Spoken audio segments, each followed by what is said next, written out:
Hey, it's Allie with Seattle Coffee Gear, and today we're doing some tips and tricks for the Rancilio Silvia. I'm like really messing up my words today, but today we're going to talk about maybe some things that will make it easier for you when you're first starting out with your machine. It is a single boiler, so it can be a little bit tricky sometimes for getting everything just right. So I'll do my best to kind of guide you through all of that. So I just turned my machine on, and we're going to be making a drink. So I know I'm going to be steaming. You can, if you don't mind doing your shot first. That's probably the best way to get the most temperature consistent shot. So if you wanted to do it that way, that's something to keep in mind. But you also have to keep in mind that your shot will be sitting for a little bit. I personally don't mind so much. Some people really do. If you're very, if you want a lot of crema, I should say, you probably want to wait and do your shot second. The crema will die eventually if you're letting it sit for a second. So another thing, so I go ahead and let that heat up. That light will turn off when it is ready at that steam temp.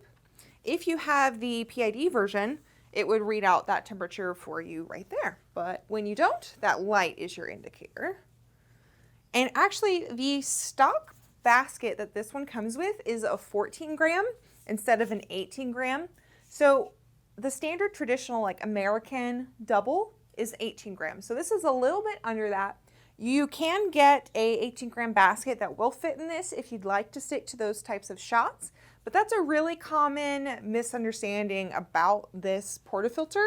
And one of the reasons why some people have some trouble pulling their shots. You're overfilling your basket, which will cause, not enough pressure to be put through that water. It'll take forever for it to trickle out. And it'll almost act as if the grind is too fine, but really you just have too much packed into that portafilter. So 14 grams is what I'm gonna do. I have mine paired with the Rocky grinder, which is a very common offering. They do have a nice little bundle if you do them together. And I have it set on setting number 9, which seems to be a pretty good sweet spot for most coffees that I've tried. I actually haven't pulled a shot of this one. We're actually pulling Black Cat Espresso, analog Black Cat, pardon me, from Intelligentsia. And so I haven't actually pulled a shot on this machine today. I just tossed in the coffee, and I'm gonna predict that that will be a pretty good place to start. So actually, let's do our steam first though, because I'm gonna show you how to do that as well. So we'll wait on that.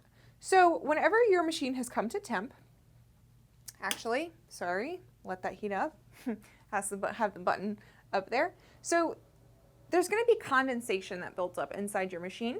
You'll want to open it and release that extra water, and it will kind of look like that. However, while it's heating, it's just going to be hot water that's coming out of the tab because you're waiting for your machine to heat up to the point where there is actually steam inside the boiler, when previously it was at the temperature you'd need for coffee.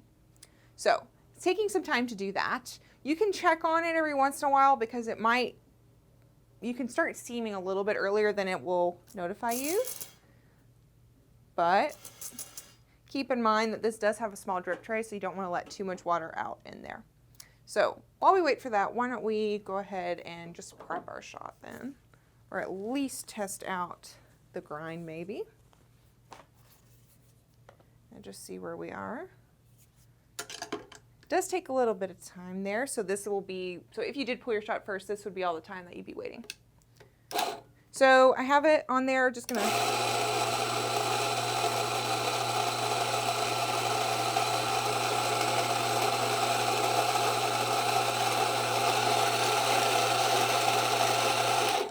do my best at guessing, but you'll want to be weighing it as well. Like, oh wow, see that's 16 grams. That'll be probably a little bit too much for this one because we're aiming for 14. But that's something to keep in mind is you'd want to use a scale at least while you're getting set up. And since this one doesn't have a timed dose, if you are using this grinder, you want to be weighing it just so you have some consistency with your shots. You know how much coffee you're getting in there every time. Go ahead and knock a little bit more out of this.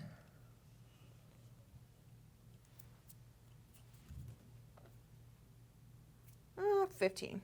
We'll do 15. 15 is good. There's some different distribution techniques that you can try if you'd like. I'm going with more of a casual style. For your tamp, Don't over tamp. Don't put too much pressure on it. Some people focus on that a lot. You just want to make sure it's as consistent and as even on your bed as you can be. So let's sit here while we wait. Let's check on our steam. Getting pretty close. There. It's also handy to have a rag nearby. It's one of the benefits of having, one of the little trade-offs you have for having a small machine. So you have small footprint, a little bit of a mess there. Let's see. Perfect. So see how that light went off? It is ready. I have let off my steam there. Careful, it can get hot. This steam on this machine is super powerful as well. So let me make some room here. Here we go.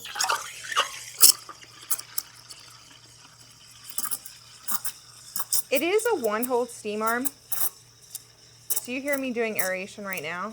I feel like you have to do a little bit more aeration for a single hole steam tip, but this one heats so fast because it's got a lot of power in there. So I'm gonna just heat it until it gets too hot. Another trick you could do that it kind of got away from me before I could think about it and telling you is that when your milk starts to get hot and towards the end of that and you know it's about to be finished, if you go ahead and flip that off, you kind of save yourself a step. You can release some of this here. I'm actually going to add some into my rag there. You can release some of that leftover steam because now we're trying to go back to our brew temperature. You can release that. Oops.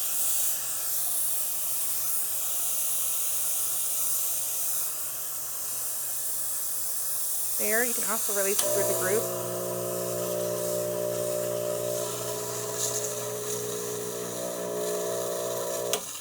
So when you kind of get down to that point there, you can see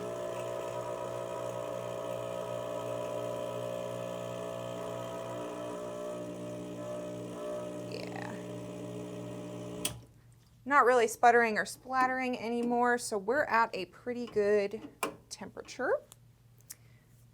Go ahead and lock in our portafilter and just see what happens with our shot. So another trick is if you are doing your milk first, is to kind of keep it spinning like I'm doing right now. That's going to save your milk from separating. It tries to separate as soon as you let it sit. So I'm going to wash the shot as well, right around that 1.5 ounce mark. Beautiful. And this is like a cappuccino cup here. And honestly, I have a good bit of foam, so we will see. But yeah, if you let your milk sit on the counter and you just let it sit there, it's going to separate. So you're going to have your more hot milk at the bottom and your foam on top, and it'll come out kind of lumpy. So if you want to kind of try to do latte art or you just like your milk to be incorporated, just keep it swirling. All right, here we go.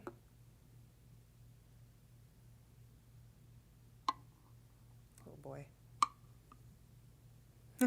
Not my best, not my worst. There we are. Ta-da! Don't forget to knock out your puck. I try to do that. Oops, the basket fell out on this one. Not too hard.